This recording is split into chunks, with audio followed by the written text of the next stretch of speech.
Welcome to Turku Saatanalle 2025 edition, Turku Saatanalle 12 or something.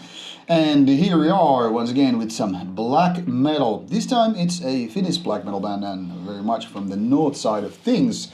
Curse Upon a Prayer, who performed already on Friday evening at Turku Saatanalle. And this is a very, very interesting band. First of all, very active, highly, well, let's actually save this for the questions themselves. Black metal from the real background, ideology and all that. Sir, please state your name and what are you doing in the band? My name is Ari and I do the vocals and the guitars and I'm also the songwriter of the band. So we could say you are the main character in the band and basically the focal point of the band. Yeah, ringleader, so to speak. Ringleader. First of all, let's tackle the question about the name, because the name is not that self-explanatory as, say, things like blasphemy or whatever. What exactly Curse Upon a Prayer means? What should we know about the name? Yeah, I mean, we started out originally in 2010, and I believe the original intention was to have a bit more poetic approach rather than your typical fucking, I don't know, Lord of the Rings orc name or any bullshit like that. We never been into that kind of a nerdy side of black metal, but when it comes to the actual phrasing, it came very much from a funeral mist song called Blessed Curse. Mm-hmm. So that was about the original inspiration. What should we think about the name like Curse Upon a Prayer? I mean, that leaves a little bit the room for interpretation. Like I wouldn't necessarily say so. It's quite straightforward. Curse. So you're cursing a prayer, but what kind of a curse are you actually putting on it? Or is it more like swearing rather than? Yeah, I mean, I wouldn't necessarily call it swearing. I mean, we do have this quite a blasphemous trait in our choice of themes, which is always quite evident in the music and in the albums as well. But the name continues to grow more meaning during the years, and to us it makes the perfect sense. And it's curse and a prayer, they're quite straightforward words. Well, yeah, that doesn't leave, in that sense, a lot of interpretation. Talking about the blasphemous nature, which you mentioned, you're also known for being straightforward against, other religions than just Christianity, Islam in particular. And I think you've gotten some praising for being kind of a brave, also pointing out that, hey, there are other major enemies in the game, major religions that are very, very fucking toxic by nature, and you've been straightforward about that Islam is bullshit. Yeah. Can you kind of explain why include Islam more rather than Christianity, or are they equal enemies, or what's the story? Well, in a nutshell, it is indeed the complete opposite of what I believe in. That's pretty much a short answer. And obviously, it is very much in line with the blasphemous tradition of black metal itself as well.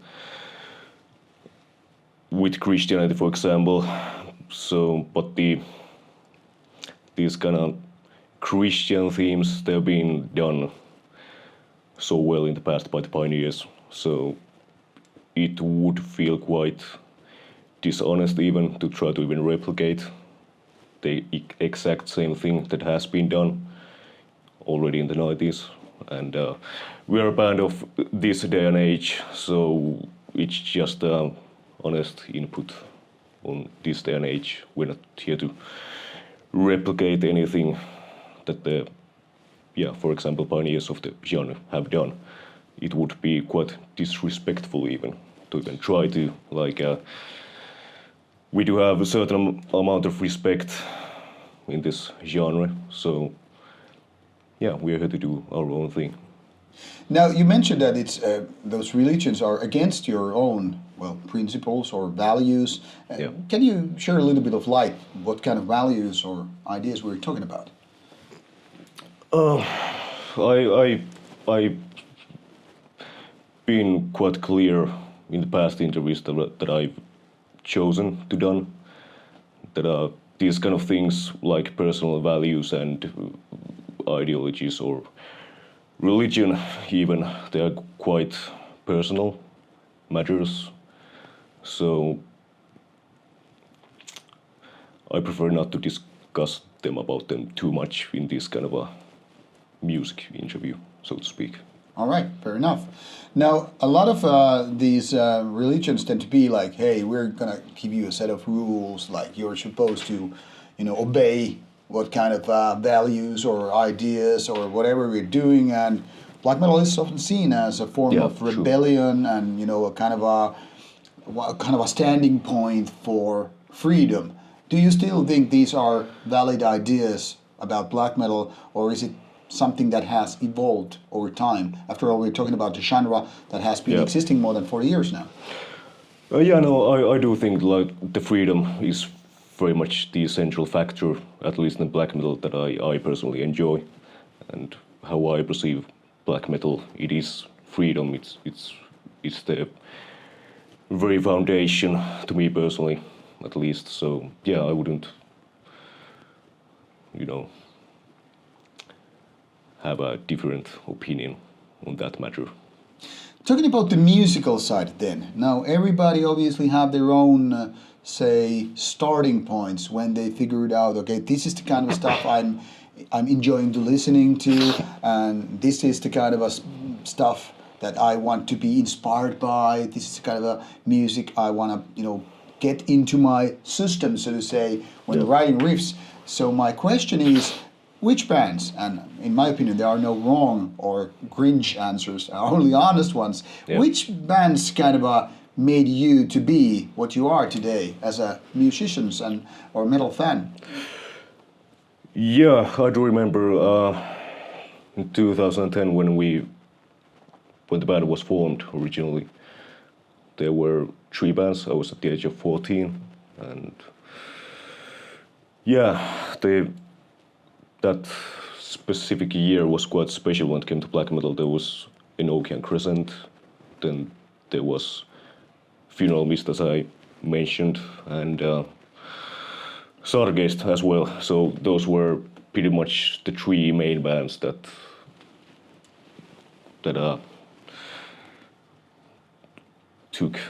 took me by storm, pretty much. And obviously seen Enochian Crescent live as well in 2010 in Simerok at the tender age of 14.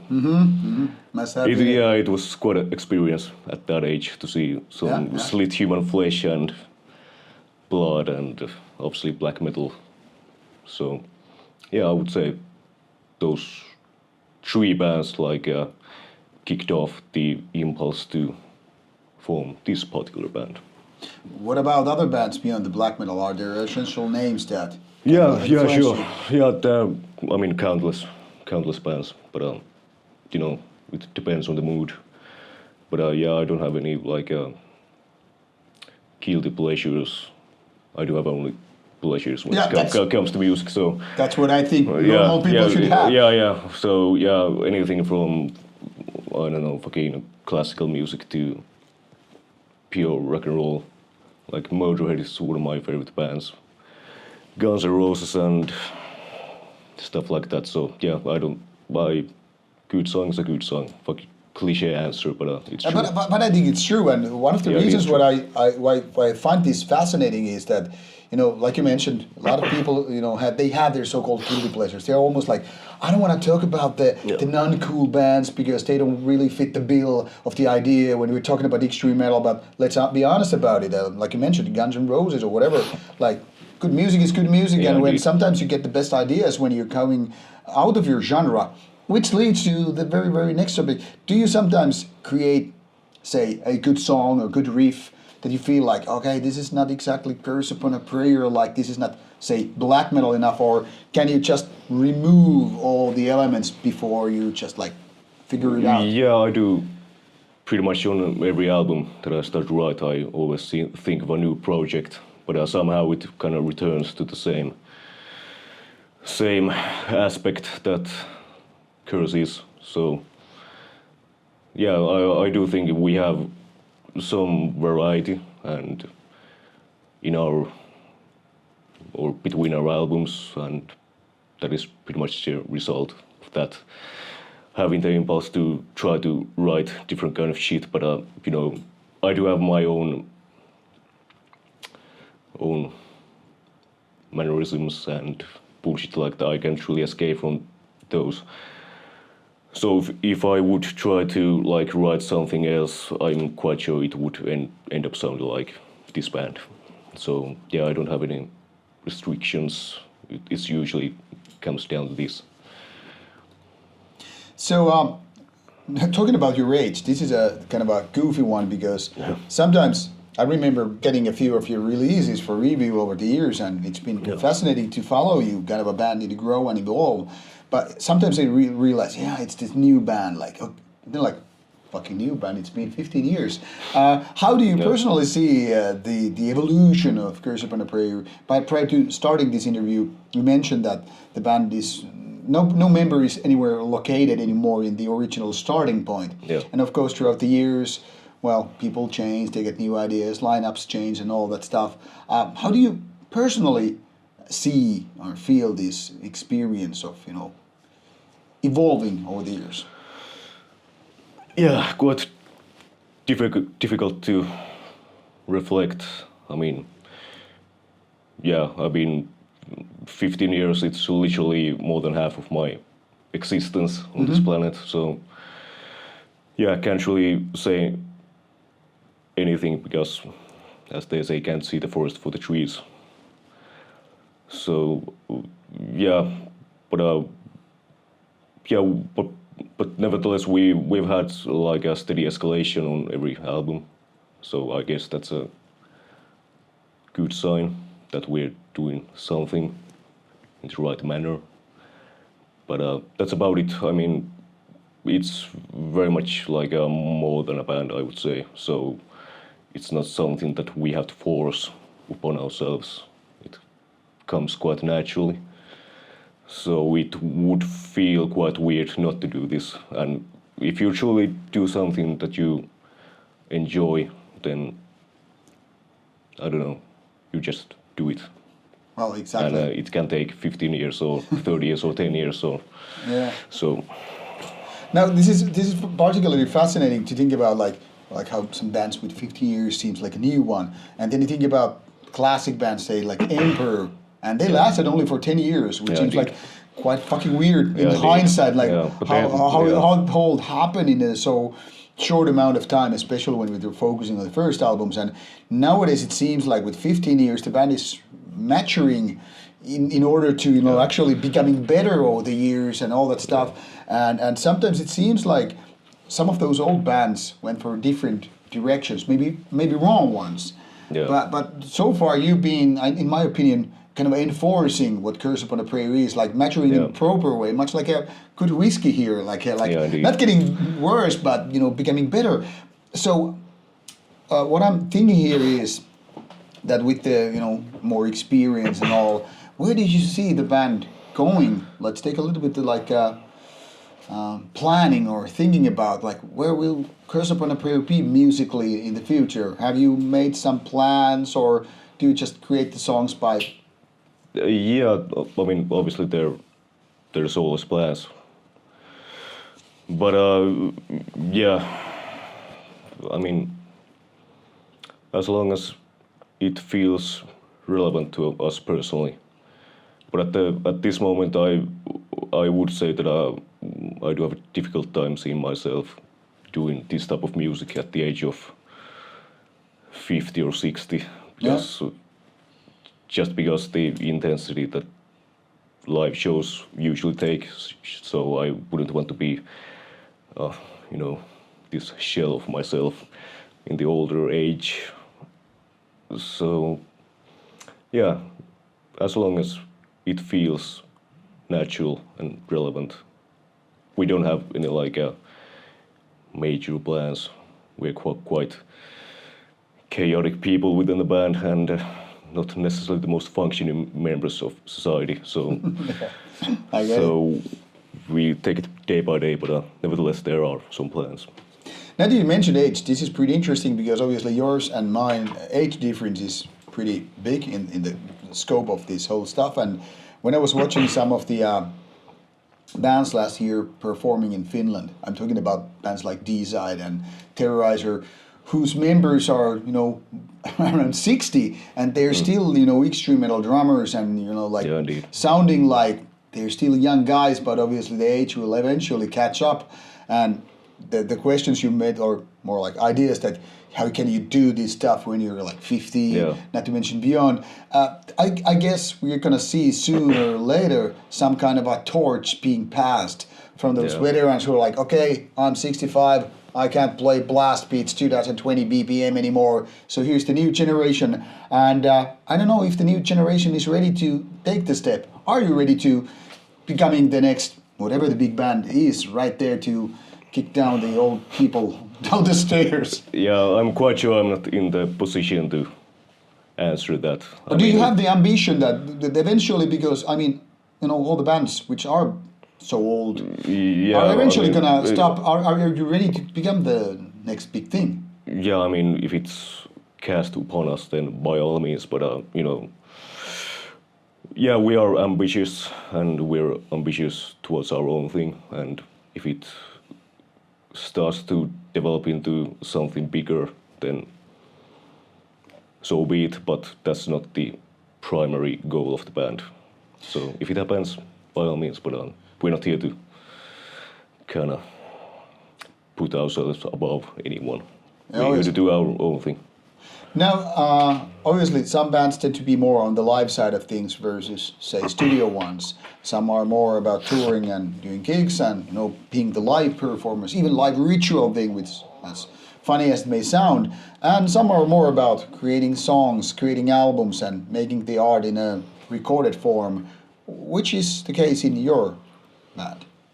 Yeah, I mean, they're equally important. That's about it.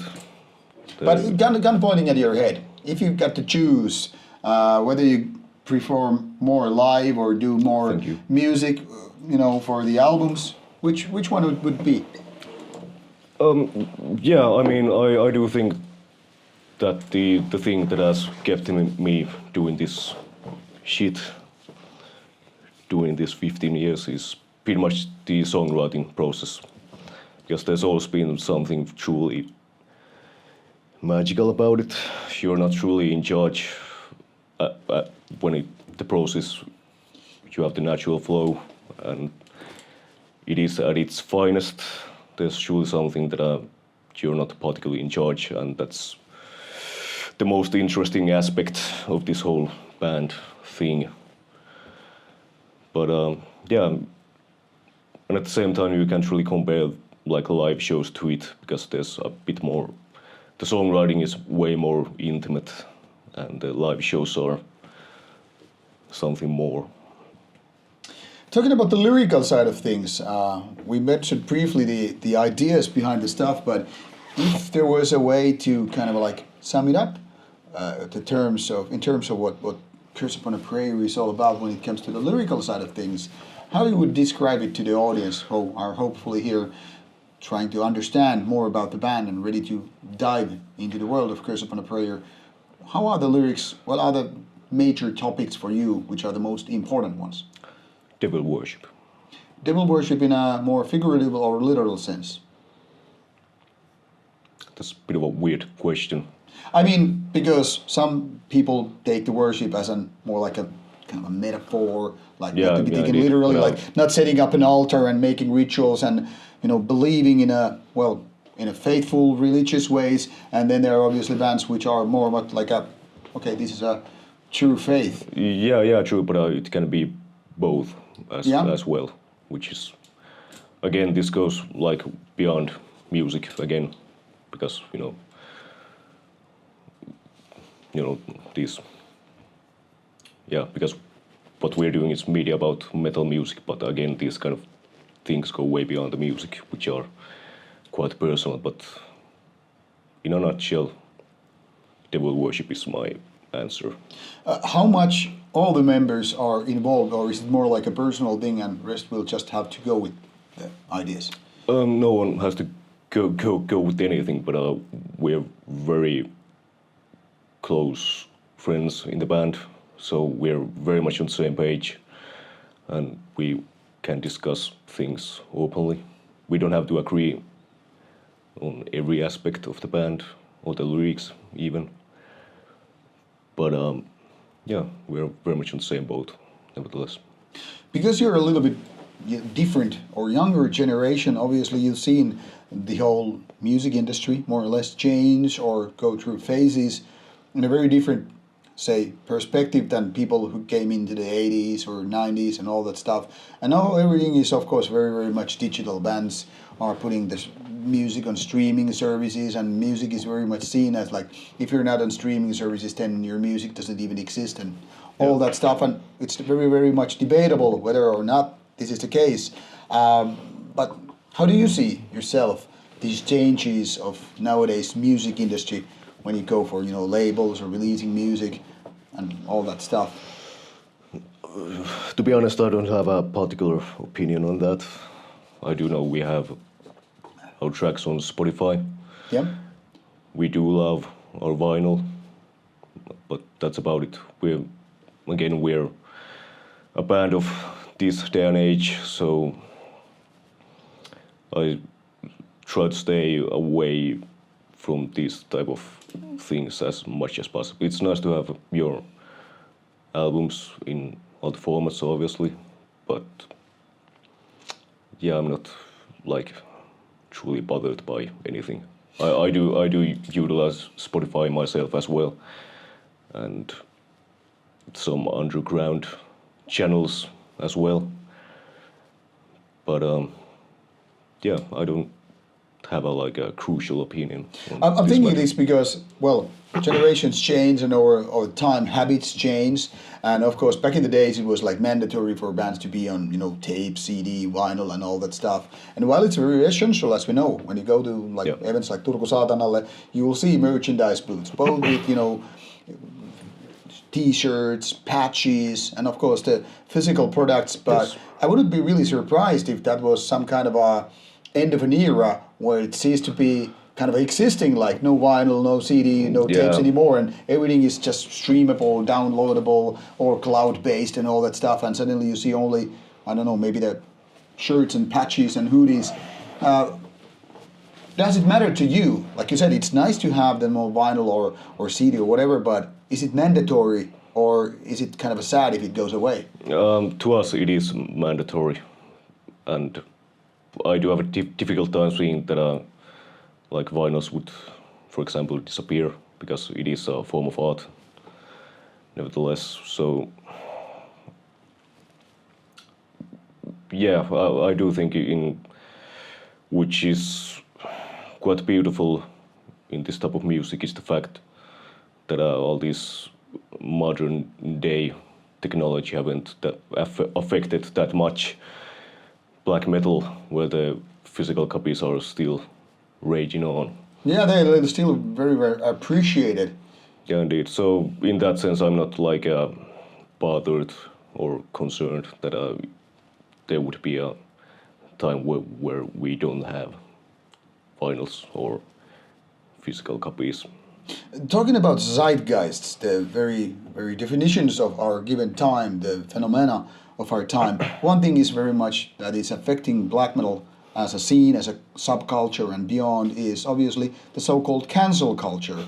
And of course, bands like yours are of course being targeted because, well, whether it's a toxic topic or whether it's an extreme metal thing and bands should or should not do. What's your take on this whole cancel culture that is very much bothering, trying to stop shows or targeting bands, getting them cancelled and beyond? Yeah, I do think it's just a reflection of people trying to figure out something they don't truly understand. And I'm not like bothered by it. Obviously, it is annoying when some of our shows have been cancelled for any bullshit reasons. Sometimes very made-up reasons. Yeah, indeed. Yeah, mostly. But yeah, I'm not like. I mean, obviously, there's pain in the ass usually. You can't really escape from that. True. But you know, yeah, it's a reflection of this day and age, and at the same time, the beauty of it, in my opinion, because it kind of shakes those kind of bands who want to be perceived as something very radical, perhaps, but they want to do it within very safe frames. The kind of a safe space bands, even. Yeah, indeed. They want to utilizing these overused Christian themes, for example, and making jokes about the homeless old Christian people outside protesting even this fucking festival. It's like there's no actual point in it anymore. And at the same time, there's this cancellation aspect of the outside people as well. It's a pure fucking shit show, pretty much, and I try to not waste my few brain cells too much. So, yeah, our goal is to keep our eye in our own ball. So, and if it gets cancelled, so be it. All right. I mean, we're not making any compromising whatsoever. So. All right. Before we steer in towards the conclusion of the whole interview, let's play a little bit foretelling. This is one of my favorite stupid questions because I want to see where we go for the next time when we meet and all. Where do you see going yourself, say, in 3-5 years from now on? What kind of plans you have in terms of like new music, tours, whatever? Yeah, we do have plans like shows. Yeah, we're going to go to Poland in a few weeks. Then we have Germany and Sweden as well. So pretty much on that line. Live shows and the same shit that we've been doing for 15 years. So no change in that matter, only more and better, hopefully. Will there be some kind of side ventures? You mentioned that sometimes you feel like, okay, I'm gonna create a new project and then you form Upland. Will there be something else that, just beyond the Curse Upon a Prayer by the people of Curse Upon a Prayer, which we should know about? Or other interesting side bands that we should know? Yeah, for sure. Yeah. Shout out time. Yeah, indeed. Yeah, well, our drummer, is one half of Order of Nosferat. I play the live bass for it as well. We have shows coming up for that as well. And yeah, me and the drummer, we just finished the debut album of Rietas, which is, yeah, I wouldn't say a side project, but I guess a more intimate project, purely in Finnish, in our own dialect, in Tornio. So, yeah, that's about the next thing that's coming up in a few months. All right. Now, you're a little bit younger, but you still have probably some words to the wise of your younger version. Imagine now this is Ari, 14 years old, staring at the Nokian Crescent and probably figured out some things really, really nicely and went for the right direction for most parts, but are there some things that you might now telling like, Ari, you actually need to... What exactly? What kind of word to the wise you would give your younger version of yourself 15 years ago? Yeah, as I said, I do have only few brain cells left, so difficult question. Live the life, die the death. All right. In a nutshell. Thank you so much for your time. Thank you, and thanks for the whiskey as well. My pleasure. Now, people, you probably know a little bit more about the band, and now, of course, you do your homework and start listening to the band. My personal starting point would be in a reverse chronological order. Start from the newer one and go to the older ones, and you probably will see the evolution or the minor changes in the band, all the way interesting, all the way quality Finnish black metal. So do your homework and start listening, and when you get the chance, go to see these guys live. I witnessed it personally yesterday, and I know these guys can deal with the devil, so show should you. This is Rauta, this is Curse Upon a Prayer, this is Turku Saatanalle, and off you go, stay metal. Kiitos. Kiitos. Hyvä. Nyt otetaan hei loppuun vielä vähän valokuvaa. All right. Sehän meni ihan hyvin. Kato, hyvin suoriudut heti tämmöisestä ekasta haastavasta tehtävästä. Kuten sanoit tuossa Manalit, että ei ole ihan niinku se omia...